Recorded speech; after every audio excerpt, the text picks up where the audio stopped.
Meus irmãos, vamos à palavra de Deus. Glória a Deus. Vamos abrir as nossas Bíblias em Mateus, no Evangelho segundo escreveu Mateus, Evangelho de Jesus Cristo, segundo escreveu Mateus, no capítulo 10 e nos versículos 24 e parte do 25, porque eu não quero ir além para não entrar em outro assunto, mas Mateus 10 e 24 e parte do 25 que nós vamos ler. A Bíblia diz assim: não é o discípulo mais do que o mestre, nem o servo mais do que o seu senhor. Basta ao discípulo ser como seu mestre e ao servo como seu senhor. Só até aí. Eu vou ficar com essa partezinha. Basta ao discípulo ser como seu mestre e ao servo como seu senhor. Amém? Quarta-feira eu fiz um comentário aqui, não sei se foi nessa ou na passada, nessa que passou, na outra, mas eu falei aqui de um testemunho de um pastor que eu ouvi. Eu vou repetir só para alguns irmãos que não estavam aqui.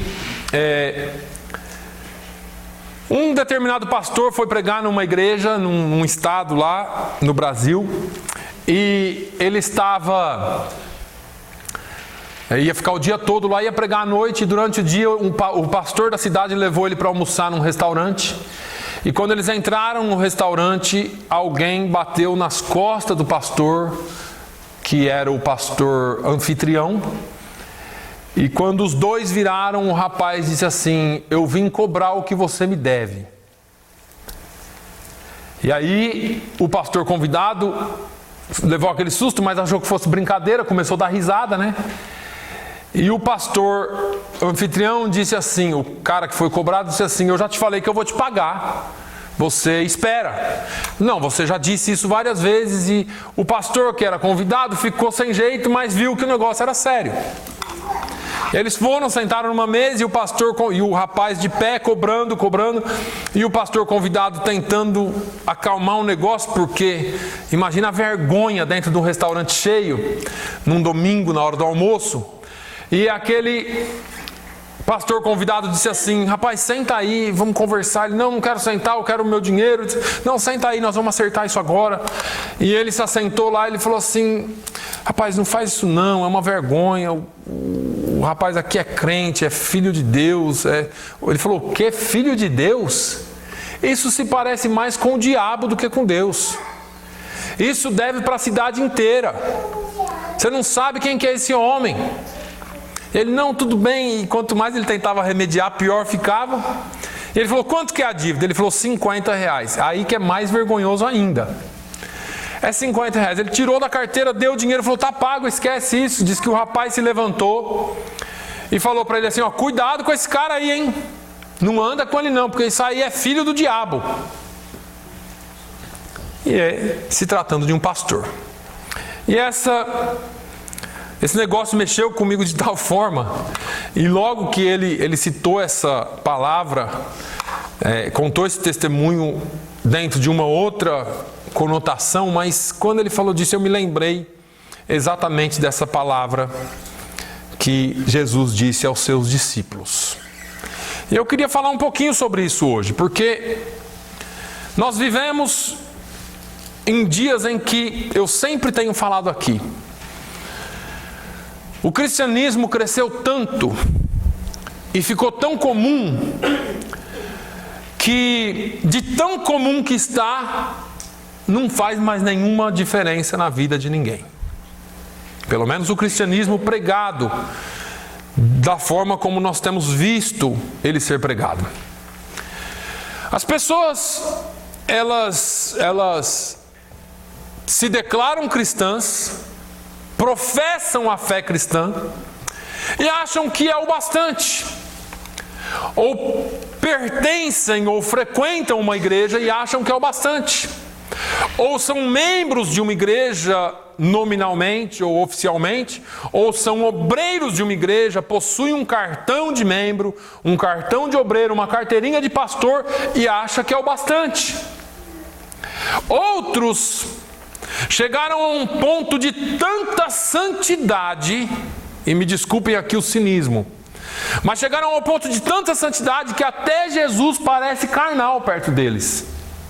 São os santos, os homens que sobem morro, descem morro. E eu não estou dizendo que isso é pecado, não sou contra isso. Eu só quero dizer que não é o local que santifica.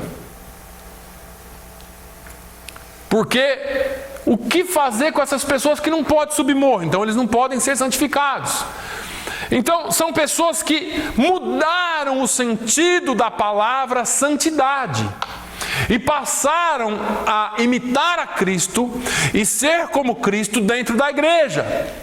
Mas em casa, na rua, no trabalho, na escola, não representam esse Deus.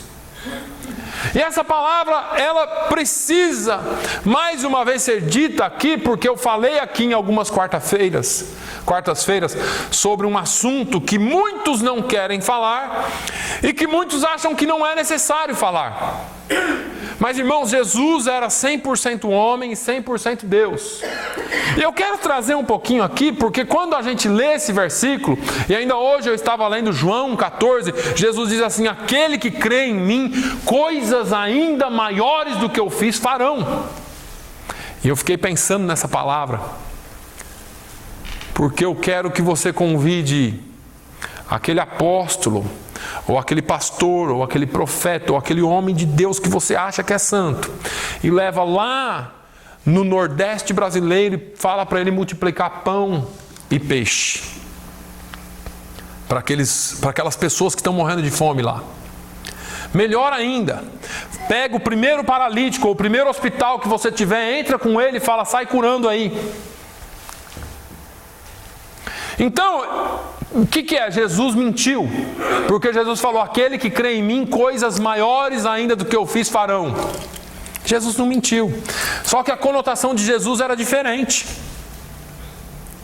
Jesus estava falando de tempo, estava falando de longevidade e não de intensidade, porque nós nunca aqui na terra seremos como Jesus Deus.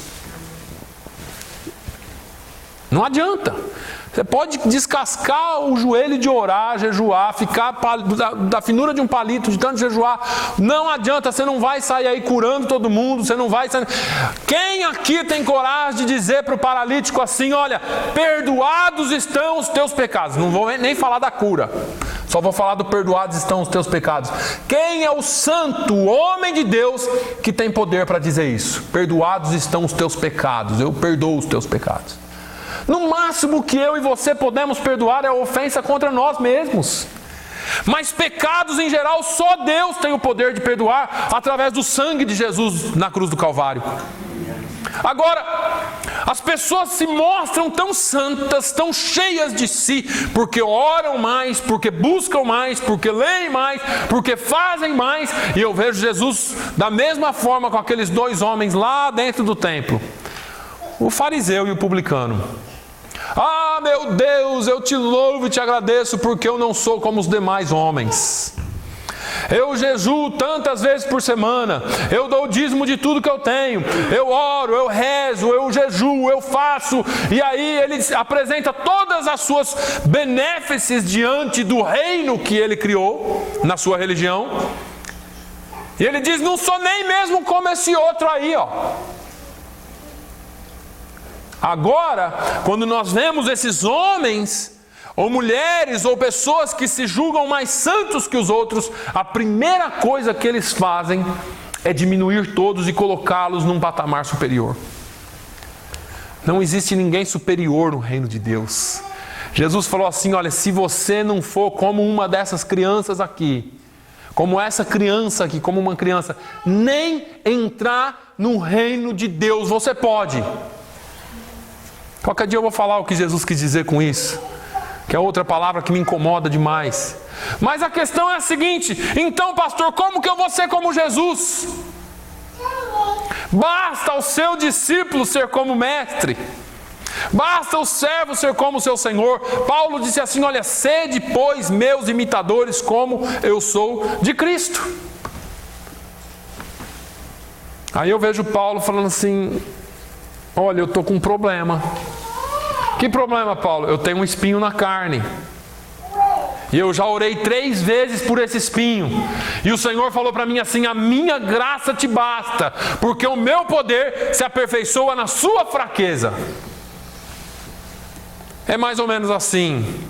Não adianta você querer ser exatamente como eu sou, porque você é um ser humano, você vai ter dor, você vai ter doença, você vai ter pecado, você vai ter tudo que um ser humano tem. Mas onde é então que Deus quer, ou Jesus quer que nós sejamos como Ele? Eu fiquei pensando sobre isso e tem algumas coisas que a gente pode entender aqui.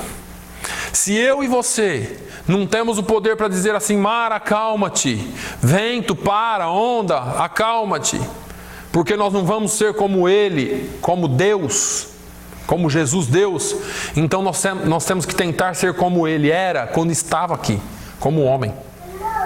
E aí, irmãos, já quebra tudo aquilo que a gente pensa sobre santidade, porque Jesus, Ele sendo Deus, Ele se fez homem, não foi para nos transformar como deuses, mas para nos fazer entender o que é ser homem. Porque o homem se perdeu tanto em suas atividades e coisas e criações e religiões e nas suas mazelas, que ele esqueceu de ser humano. E nós voltamos a esse mesmo ponto hoje nos nossos dias. Porque se tem uma coisa que nós vemos no mundo, é a falta de humanidade. Eu esses dias fiquei passado. Você abre a internet, tem lá um cara matando o cachorro com uma paulada. Você abre aqui, tem um outro atropelando, esfaqueando. Você vai ali, tem só notícia ruim. Onde que o ser humano chegou? E aí vem Jesus falando assim: basta você ser como seu mestre. Como que era Jesus? Então não dá para a gente falar tudo de como era Jesus num domingo e nem em vários, mas vamos tentar só pensar alguma coisa. Onde que eu posso ser como Jesus? Jesus era uma pessoa muito equilibrada, né? Mas eu acho que a primeira coisa que a gente pode falar sobre Jesus é sobre o amor. Essa palavra, essa característica, porque eu ia usar uma palavra aqui que eu quero justamente bater contra, essa característica de Jesus, nós devemos copiar. Veja bem, a Bíblia diz em João 3,16 que Deus amou o mundo e deu. Então, eu ia falar aqui que esse sentimento, mas eu quero falar que o amor não é sentimento. Eu quero falar um pouquinho de como Jesus se comportou, porque a forma como Jesus veio, viveu, pregou, não diz nada a respeito de sentimento. E se você acha que sentimento é amor, a pior coisa, ou que amor é sentimento, a pior coisa que eu e você podemos fazer é transformar o amor em sentimento. Porque aquele seu vizinho abençoado lá, que você quer ver morto, você nunca vai conseguir amá-lo. Porque você não consegue sentir. O cara só faz contra você. A pessoa só te atinge, só te agride. Como que você vai conseguir amar o seu inimigo, irmão? Como que você consegue amar o seu inimigo? Se você é totalmente influenciado pelas coisas exteriores que acontecem. E se for sentimento, eu não consigo amar ninguém mesmo. Se eu pensar então no Congresso Brasileiro, aí eu falo: bem-vindo, Bin Laden. Mas eu não posso trabalhar com esse sentimento. O sentimento, a Bíblia diz, o profeta Jeremias escrevendo, ele diz: enganoso é o coração, mais do que todas as coisas, quem o conhecerá? E sentimento e coração é uma coisa. Aí vem o crente falando assim: não, pastor, eu não ouço nada, eu só faço aquilo que o meu coração manda. Pronto, irmão, você está arrumado. Porque se eu fizer só aquilo que o meu coração manda, eu saio matando gente por aí. Eu estou falando do ser humano. Eu não sou mais santo que ninguém. Se eu fizer aquilo que o meu coração manda, eu já tinha chutado o balde faz tempo. Mas onde é que nós demonstramos o nosso amor? Aí vem Paulo falando aos Romanos que Jesus Cristo demonstra o seu amor por nós, morrendo por nós, sendo nós ainda pecadores. Por que alguém morreria, daria a vida por alguém que só pisa na bola? Por amor. Quem pode explicar isso um pouquinho melhor é pai e mãe. Porque filho é uma bênção, irmãos. Mas filho erra, como eu e você erramos a vida inteira. E aí você pergunta assim, mas quem está de fora, quem não é da família ou quem não tem filho, assim, como que você pode fazer isso? Um dia desses aí alguém falou assim, como que aquele avô, aquele pai, aquela mãe, deu o carro para o menino que só faz isso? E na cabeça dessa pessoa, fazer só isso é viver a vida normalmente, mas não vem à igreja. Então eu não vou te dar porque você não vem à igreja. Eu estou querendo dizer o quê? Que você não deve ser amado o suficiente porque você decidiu não vir à igreja. Ou seja, eu vou mudar aqui, vou inverter o negócio. Você é obrigado a estar na igreja se você quiser que eu te ame. Agora, quem aqui que é pai e mãe que deixa de amar o filho porque o filho não está na igreja? Quem aqui que tem coragem de dizer assim, meu filho tem que estar na igreja senão não ganha? Aí eu vou te falar o que Deus fez por você. Quando você nem sonhava que existia um Deus, quando eu e você nem sonhávamos que existia alguém que nos amava, Ele nos amou primeiro. Ele deu a sua vida por nós primeiro. Então, amor jamais pode ser rebaixado à classe do sentimento. Paixão é sentimento, outras coisas aí é sentimento, arrepio, alegria, tudo sentimento. Amor não. Amor é atitude. Amor, e eu estou respondendo aqui as perguntas, eu sei que tem algumas pessoas aqui que querem falar comigo a respeito de algumas coisas, e esses dias eu falei umas coisas aqui que eu não vou retirar, mas eu posso colocar algo em cima. Quando se trata de pessoas difíceis, de pessoas que nos dão trabalho, isso, aquilo, o que é que nós escolhemos fazer? Porque às vezes eu falo de mim, e eu posso estar errado. De mim eu ia falar para você assim, olha, dá um chega para lá e nem olha mais na cara. Agora, segundo a palavra de Deus, vamos lá, o que Jesus faria? Então, se nós temos dúvida nessa questão, vamos para a palavra de Deus. Porque apesar de tudo que fizeram, apesar de tudo que falaram, apesar de tudo que fizeram contra ele e o mataram, ainda na cruz ele diz, Pai, perdoa-os porque eles não sabem o que fazem. É difícil, irmãos, falar desse tipo de amor porque não é um amor praticável. É um amor difícil de se fazer. Sabe aquela pessoa que você não aguenta mais, mas que quando ela vem, você ama mesmo assim e faz? Assim era você com Deus e assim continua sendo você com Deus. Tem hora que eu falo, por que é que a gente às vezes tem vergonha de entrar na presença de Deus? Se é que temos ainda. Porque a gente vai falar assim, meu Deus, eu errei de novo na mesma coisa.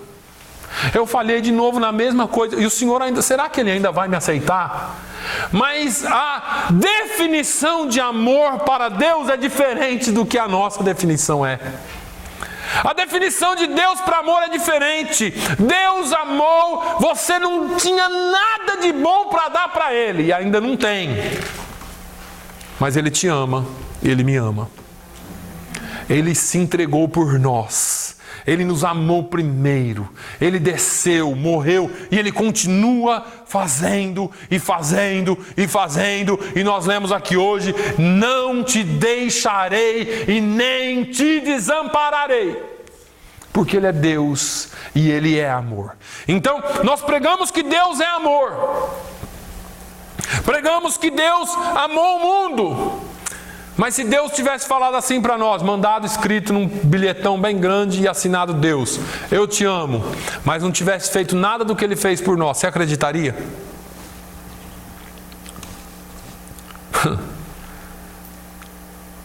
Amar é mais do que dizer. Amar é mais do que falar. Às vezes eu brinco com a Vivian e falo para ela assim umas 3 vezes por dia, eu já te disse hoje que eu te amo. E às vezes a louça está cheia de pia e eu não vou lá lavar. Adianta eu falar isso?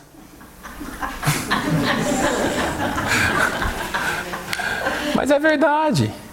Às vezes a gente deixa de fazer as coisas que a gente poderia fazer e fica só nas palavras. Se Deus tivesse só falado para você, não filho, eu te amo, fica tranquilo que eu te amo, e você continua tomando paulada, vai, morre e vai para o inferno. Que amor que é esse? Jesus demonstra o seu amor por nós assim. Ele morreu em nosso lugar. Ele fez. Porque Deus amou o mundo e deu seu Filho. Existe uma ação aí. Ah, eu amo o meu próximo. Mas você desvia do sujeito na rua. Ah, eu amo o meu próximo, mas na primeira oportunidade você bate sem dó. Ah, eu amo meu próximo, mas você fala mal dele, fala mal dela, cuida da vida dele, cuida da vida dela. Tem gente que não precisa nem de Deus, pode dar férias para Deus. Porque tem gente que cuida da vida dos outros, não precisa de Deus cuidar. É um problema isso, irmãos. Amar vai muito além do que só vir aqui, dar um abraço, um sorriso. Ah, irmã Aldina, ah, irmã fulano, ah, irmã ciclana. Eu não vou nem perguntar aqui quantos foram visitar quando alguém estava doente. Porque todo mundo trabalha, todo mundo está corrido. Mas quando você estiver doente, você vai sentir isso na sua pele. Como é que você vai ver que alguém te ama realmente? Quando você ligar e falar para o pastor assim, ó pastor, eu estou doente. E o pastor falar, tá bom filho, eu estou orando por você, tá? E não pisar na sua casa, não pisar onde você está internado. Não dá uma ligada para você para ver como que está. Aí você vai ver quem ama, quem não ama de verdade. Eu sei que todos nós estamos corridos. Eu sei que a nossa vida, todo mundo aqui é ocupado. Mas não tão ocupado que não possa pegar o telefone e fazer uma ligação. Não tão ocupado que não possa gastar ou investir 1 ou 2 minutos na vida de alguém. Não tão ocupado que não possa dizer, olha, nós estamos orando por você realmente. Eu tinha o costume de alguém ligar para mim e falar assim, pastor, ó, precisa orar por isso. Eu falo, tá bom, nós vamos orar. Hoje em dia eu falo, eu já estou orando, eu desligo o telefone e oro naquela hora, para não ter problema de eu esquecer. E quantas vezes nós perdemos a oportunidade de amar e demonstrar o amor de Deus na vida de alguém, porque nós estamos tão ocupados conosco mesmos. Agora, sabe o que é importante a respeito do amor como atitude?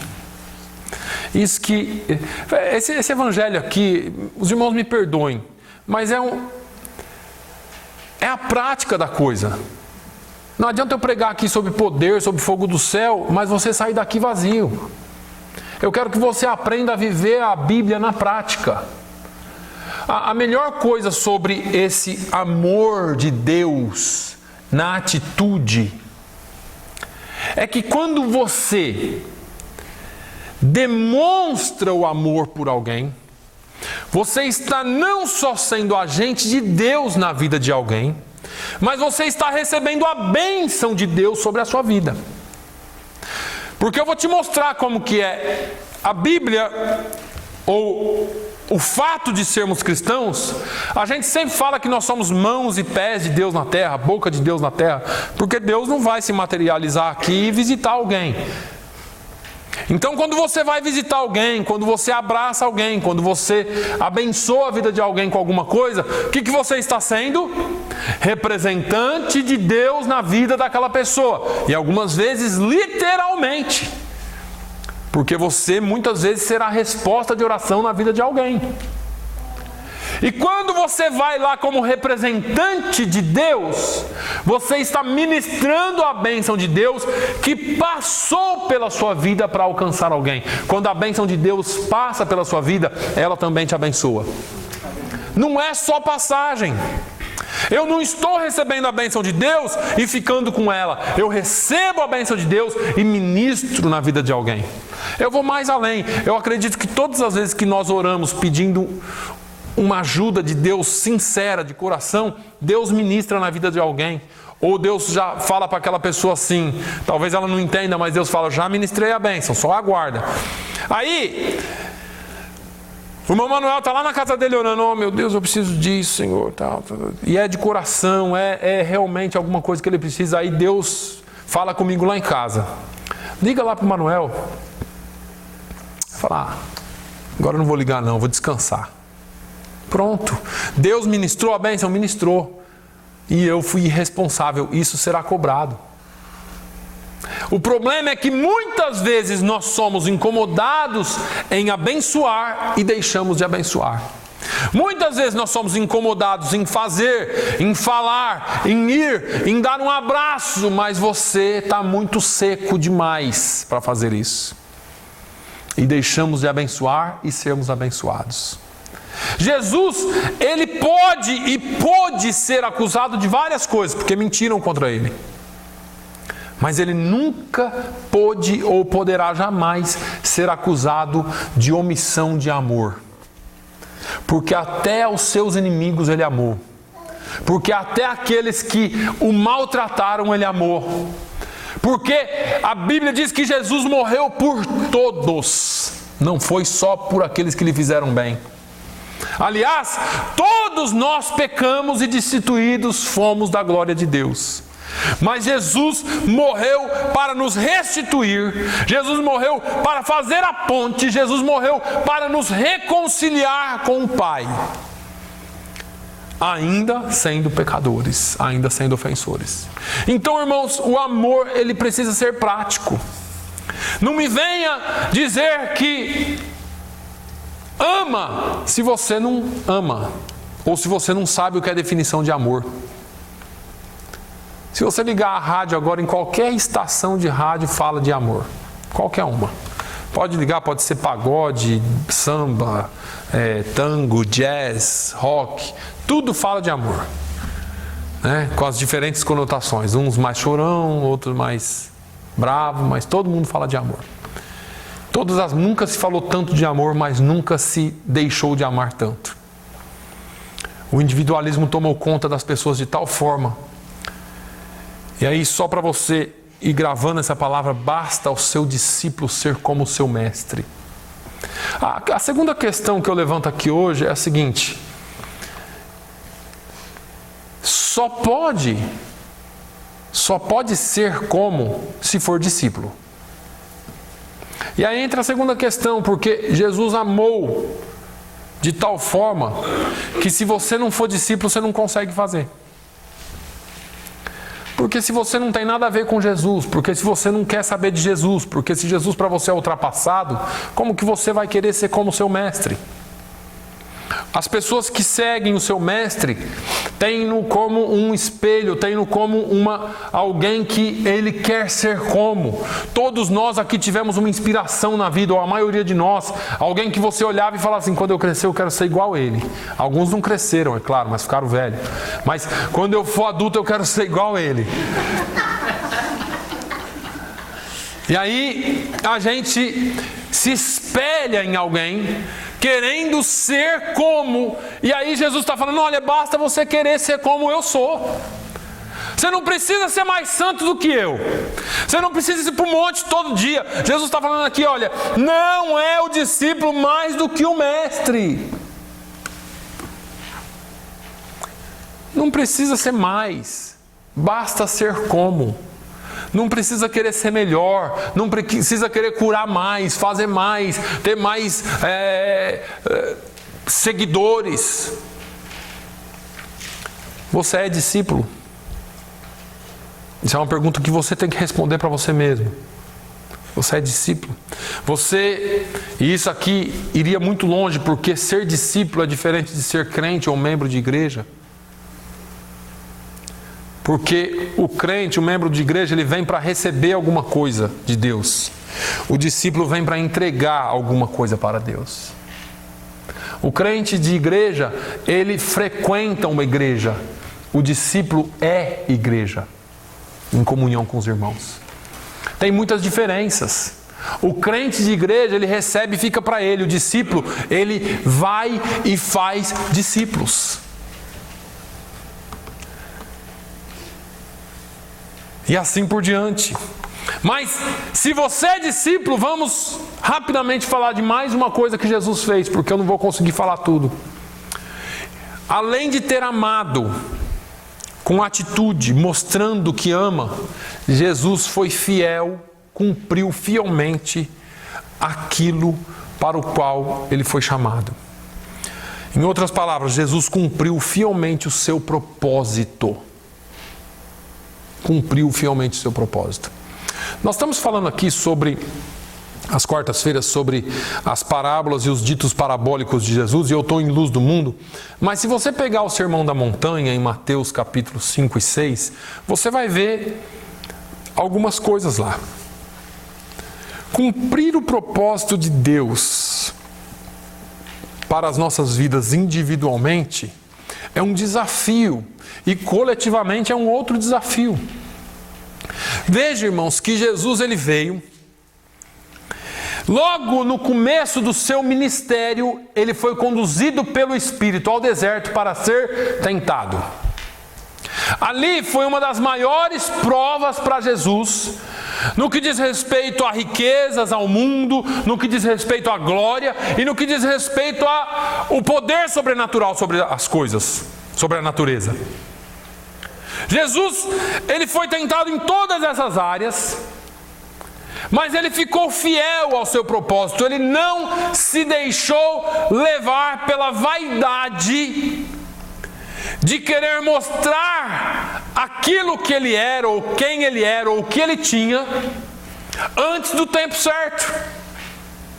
Olha aqui, Jesus, está com fome? Estou. Está vendo essas pedras aqui? Transforma essas pedras em pão. O diabo estava falando para ele assim: quero ver se você tem poder sobre a natureza, se é filho de Deus. Jesus, nele mesmo, disse assim: eu não preciso provar nada para ninguém de quem eu sou. Eu sei quem eu sou.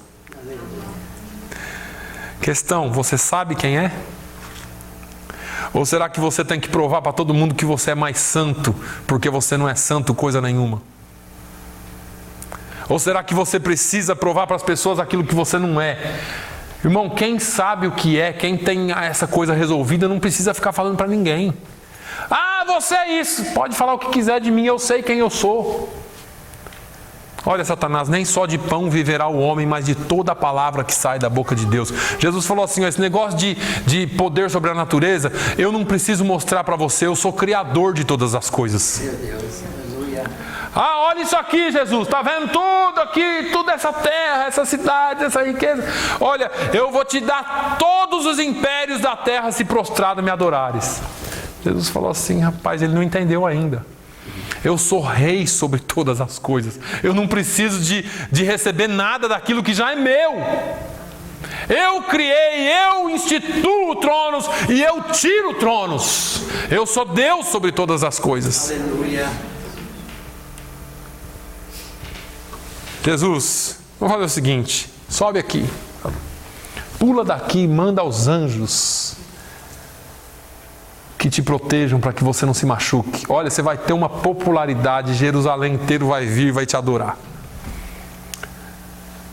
Quando eu vejo essa palavra, eu vejo esses caras que oram e Deus cura. Não sei se é Deus ou quem que é, se é mesmo cura ou se não é. Não estou julgando isso.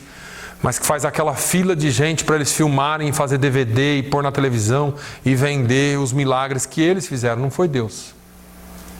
Até da oração, Jesus falou para orar no seu quarto. Mateus 6,6, vai lá, entra no seu quarto, fecha a porta, que Deus que te ouve em secreto te recompensará publicamente. Olha, quando você jejuar, jejua para você mesmo, se unja, sai de casa bonito, sai de casa sorridente, não sai assim, não. O que foi, irmão? Estou 3 dias de jejum já, nem mexe comigo. Não... Para mostrar que jejuou? Aí vem o sujeito e coloca na mídia que curou o cego, o paralítico, isso, aquilo, não sei, eu nunca vi. Não estou dizendo que não é verdade, porque eu creio no poder de Deus. O que eu quero que você entenda, irmãos, é que nós não precisamos de popularidade, porque crente não sobrevive de popularidade. Se você vê o início dessa pregação aqui, se você se lembrar do que eu contei, cristãos vivem de credibilidade. As pessoas têm que acreditar em você, e você precisa acreditar naquilo que você é e serve. Você precisa não se deixar corromper pelas coisas que acontecem no seu exterior. Quem você é por dentro tem que se manter quem é. Pastor, como que eu posso amar alguém que me feriu? Porque eu não posso me tornar como ele. Eu estou falando isso aqui, é bonito eu falar, mas é difícil fazer. Eu não estou falando que é fácil. Quando Jesus fala lá em Mateus, vem aqui, lê comigo um pouquinho. Nós estamos acabando aqui. Mateus 5, versículo 3 em diante. Bem-aventurados os pobres de espírito, porque deles é o reino dos céus.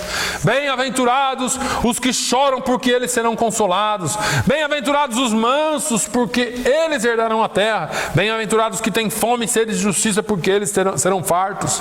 Isso aqui, irmãos, é muito bonito lendo assim, mas Jesus está falando de outra coisa aqui. Talvez a tradução desse versículo 3 aqui, bem-aventurados pobres de espírito, é bem-aventurado aquele publicano que estava lá: Senhor, tem misericórdia de mim, porque eu sou homem pecador. Quem olha fala assim: pô, esse aí é mesmo, para estar gritando assim, pedindo misericórdia, é um desgraçado mesmo.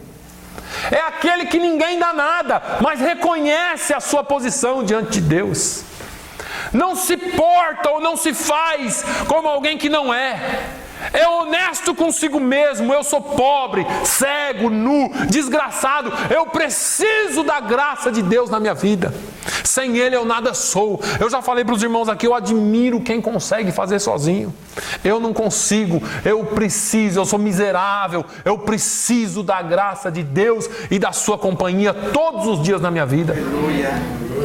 Porque não dá, irmãos. Isso é pobre de espírito, é aqueles que todo mundo olham para ele. Bem-aventurados os que choram, porque eles serão consolados. O que é isso, pastor? É o chorão? Não, não é o chorão. É aqueles que, apesar de tudo que acontece à sua volta, não perderam a sensibilidade de chorar na presença do Senhor. São aqueles que o mundo não tem condições de tirar o verdadeiro sentimento que tem dentro deles, quem eles realmente são. Eu choro sim. Jeremias chorava também, é considerado o profeta chorão, mas ele chorava nos pés do Senhor.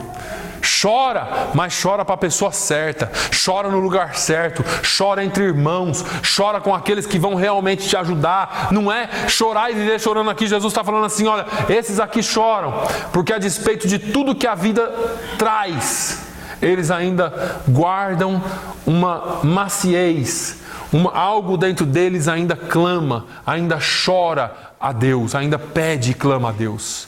Ele continua aqui, nós vamos aprender sobre isso nas quartas-feiras. Mas ele fala aqui: bem-aventurados os mansos, porque eles herdarão a terra. Não são os bravos, irmãos. Quando eu falo aqui assim, né? Eu lembro do Congresso Brasileiro, eu falo bem-vindo Bin Laden. É o que dá vontade, porque o exterior nos atinge. As notícias nos atingem. Tem dia que, se você assistir Jornal Nacional, eu saio com os olhos vermelhos. Nem assisto, né? Dou umas olhadas lá, nem assisto. Tem um irmão nosso aqui que posta uns negócios na internet que me deixa bravo só de ler o título. Eu nem leio a matéria para não pecar. É Dilma para cá, Dilma para lá. A bendita está lá só fazendo coisa errada e está sendo falada aqui, ó. Não podia nem estar sendo falada. Tem gente que a gente não pode nem lembrar, faz pecar. Mas, a despeito de tudo isso, nós não nos deixarmos influenciar pelas coisas que acontecem ao nosso redor. Os mansos herdarão a terra. Eu falei aqui para os irmãos esses dias atrás: se você tiver dúvida de governo, de alguma coisa que está acontecendo, vai lá e lê o Salmo 37, porque a palavra de Deus, ela não falha. A Bíblia diz que esses homens, eles desaparecerão como a poeira, como a fumaça. Eles virão e desaparecerão e não serão mais lembrados. Daqui um tempo só vai se lembrar como uma má notícia, mas o que fez nada. Em compensação, pessoas anônimas fazem coisas que ficam para a vida, quase que para a eternidade. Mansos, eles herdarão a terra. E assim por diante. Jesus, só para concluir, ele cumpriu o propósito dele, porque a despeito de tudo que ele sofreu, ele poderia um dia desses ter subido o monte, ou talvez aquele dia até lá no jardim do Getsemane, quando ele suou gotas de sangue, suor de sangue, ele poderia ter falado assim: ó Deus, Pai, me desculpa aí, mas nós vamos ter que fazer uma reunião, eu, o Senhor e o Espírito Santo, e ver aqui o que nós vamos fazer, porque eu não vou morrer por esse povo não. Pense numa racinha ruim que nós criamos. Pense num povinho ruim que nós criamos, que não merece. Se ele tivesse sido influenciado por mim e por você, talvez seria isso. Mas ele não se deixou influenciar.